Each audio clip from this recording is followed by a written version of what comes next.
The Kettenkrad. Last I left off, I had all the sub-assemblies down, and decided to go ahead and actually test fit. They're not glued in by no means, but I wanted to see where they fit and everything. It's not too bad. Fits pretty decent. The back part here is supposed to connect to the little part right there.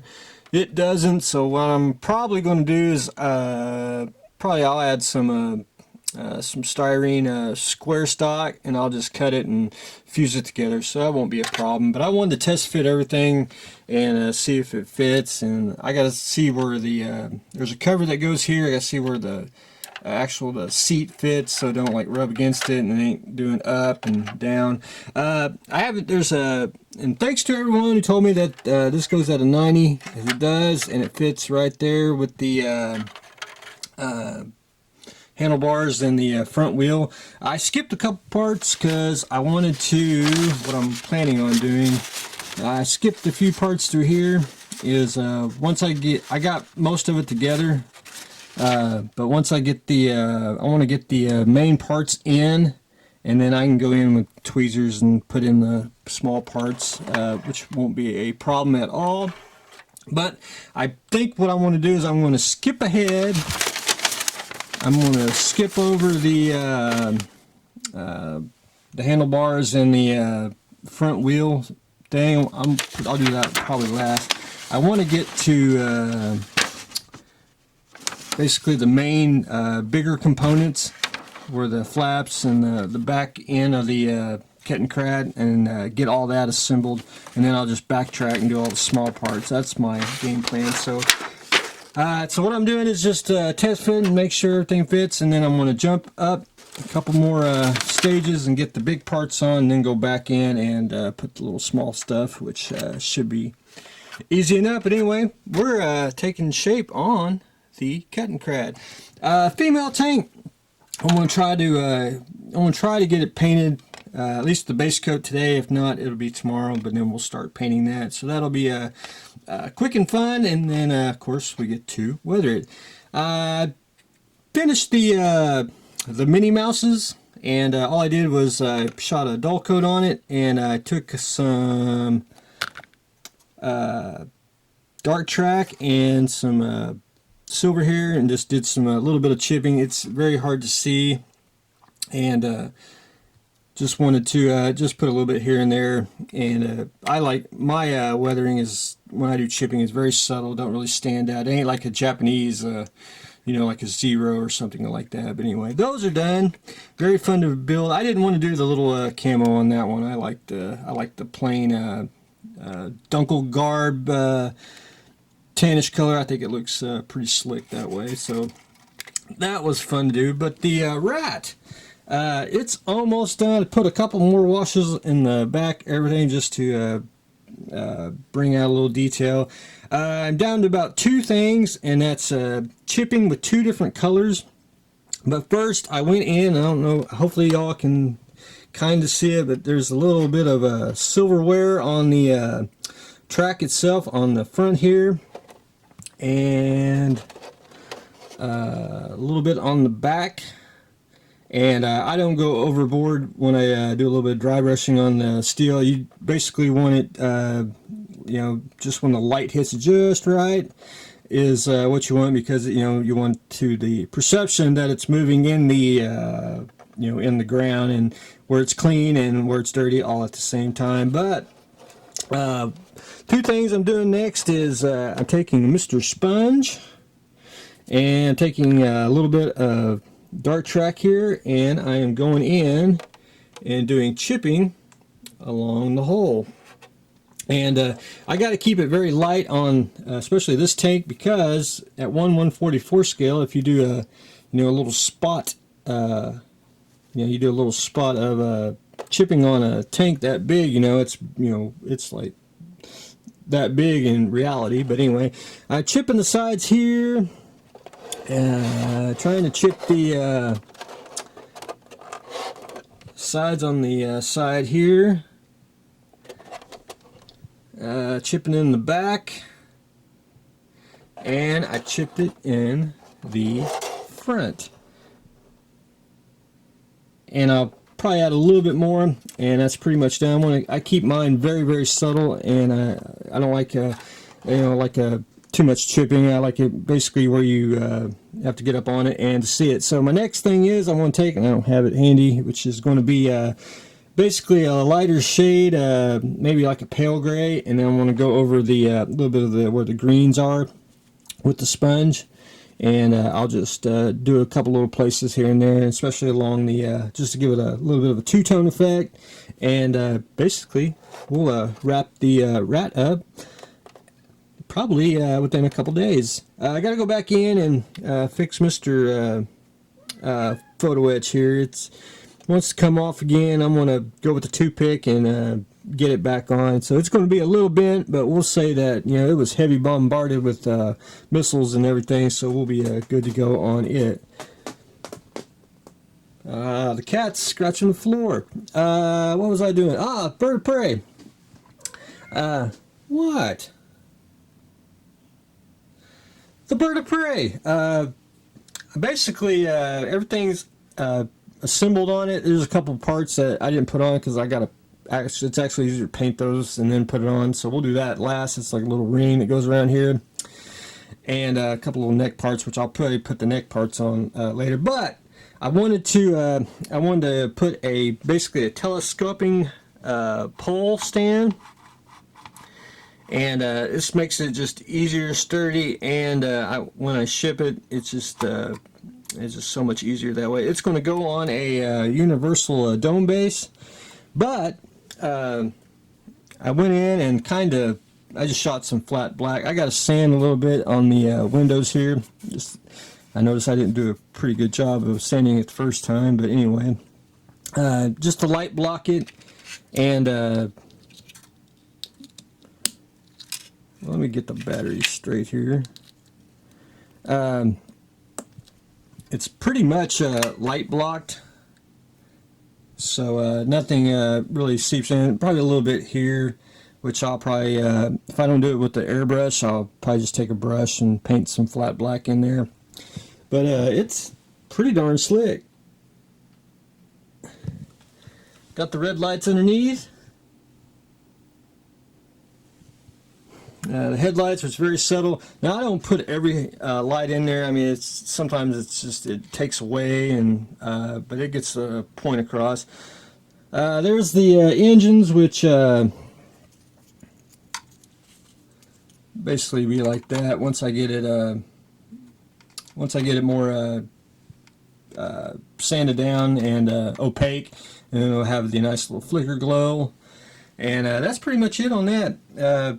I'm just tinkering with the light blocking, and then I'll be able to really start painting it probably maybe this week, but we'll jump that bridge when we get there. I want to make sure I get all the little sanding and construction done on it, so we'll be good to go on it. Up next for the Build for Others, I am going to be painting a miniature. I haven't painted one in a very, very long time, so that's going to be a treat to paint this. Basically, I want to basically paint it like this. It's on the cover. It's going to be just a tad bit different, because I always got to say, I do not copy when I paint. That's just the way I am. I don't like to, my say for example, this gold right here. My gold may be a little more shinier, maybe a little more duller, Green's a good example, especially olive drab. If you say to paint that olive drab, my olive drab may be different from the next person's olive drab. That's one of the reasons why I don't like to copy, because it's just hard to get the exact color down that whoever painted this used. So it'll be close and it'll be fun, and Bill will get to watch me paint a figure step by step, so that'll be exciting, and it'll be fun to do. And I'll probably start this tomorrow, because I got to get it off the tree and start assembling. But I want to read not really the story of the character. I want to read, why is it a fine cast from Citadel? Is there is there other versions or something of that nature? So that's going to be quite fun to do. But mostly this is probably going to be a weekend paint jobs, because I don't really like to paint during the week. It's just I prefer to do more construction through the week and then paint on the weekends is the way I like to do it. Decal car. I went ahead and took Mr. Future here and I put one coat on. One other thing I had to do real quick was actually put the clear parts on, which are the front headlights, the lights underneath here, and the back tail lights. So I got them on with micro crystal clear. And one thing I had to do was tint the front headlights yellow color. Well, I need to go to the hobby store today. This Saturday I always make a trip to the hobby store. I need to get to my yellow, but I forgot you can actually tint clear parts the old school way, and I forgot all about that. So all you got to have is Future and food coloring, and that's basically primary colors. They give you yellow. You put Future in a glass jar. You put a couple drops of the yellow food coloring in there. And where did I put my little sample thing? Mix that up with your stir stick. Get your clear part, for example, and you just dip it in, and your part is tinted. It's very simple, and I forgot all about that. It just dawned on me yesterday. I was like, man, I forgot you can do this the old school way and still get cool results. However, I will buy Tamiya Clear yellow because I don't have any, and I always like to use all kinds of paint and anything to do to make modeling. But there you go. I started tinting some of the Klingon Bird of Prey, the insert that I'm making for the engine, and I'll make that darker and everything, all that. But anyway, I'm waiting for the crystal clear to dry. That's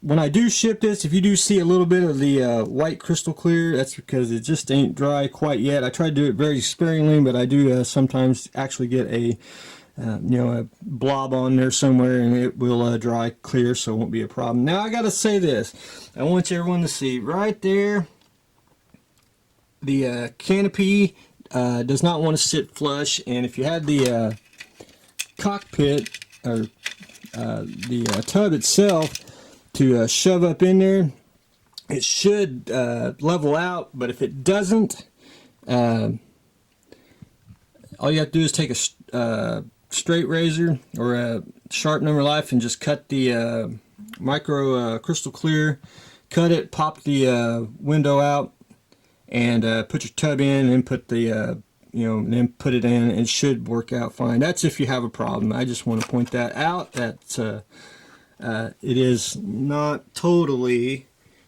flush. But I got to do one more coat of Future, which is just very little around here, and I'll let that sit, and we'll be ready to go. So we'll do a couple more videos on it, and then we'll be done with the decal car. The 71 Roadrunner, I matched the color. That thing is top notch. So I got basically 2 coats on there. I went in, since I had Future on, I put a coat on the decal car. I went ahead and put a coat on here. I need to do one more coat, and we'll get a nice little sheen going, and that way it'll help me with the decals wherever I put the box. But I got to I'm just going to let it dry. I'm going to do one more coat probably today, and then we'll let that dry. But I got to mention one thing here is on the clear part. I don't know if you can actually see it. It's actually got an imperfection right there. I don't know if it doesn't feel like a glue stain. It feels like something hit it. I don't sand clear parts. I'll tell you that right now. It's more trouble than it's worth, and I don't want to screw it up anymore. I'm not a pro at sanding clear parts down and polishing them out. So what I'm going to do is I'll wipe this down real good, and I'll just dump me out some Future, and I'll just keep dipping it and put a couple several coats on there, and it should at least, it'll be there, but at least it'll be more thicker, and it should the light should hide it just a little bit, so it should give it a more you know, you won't see the imperfection there. But that's one thing I wanted to mention. So basically getting close to putting the windshield on, putting the car body on, and then we can start decal phase on the 71 Roadrunner. But anyway, that is what I have got going on today. I do have some shed updates. I got a Battlestar update, model kit update, and then we are slowly but surely getting future on the 71 Roadrunner. Future duty on the decal car. Little tip on how to tint your clear parts with future and food coloring. Bird of Prey getting what's it called? We're fixing the lights on there so it'll light block. That's it. We're light blocking the Bird of Prey, and we're getting close to finishing up the rat, doing some chipping, and the Kettenkrad build continues. And of course, which I may appreciate the Viper, probably either today or tomorrow, but who knows? We'll jump that bridge when we get there. But anyway, that's what I got going on today. So stay tuned for the next exciting episode.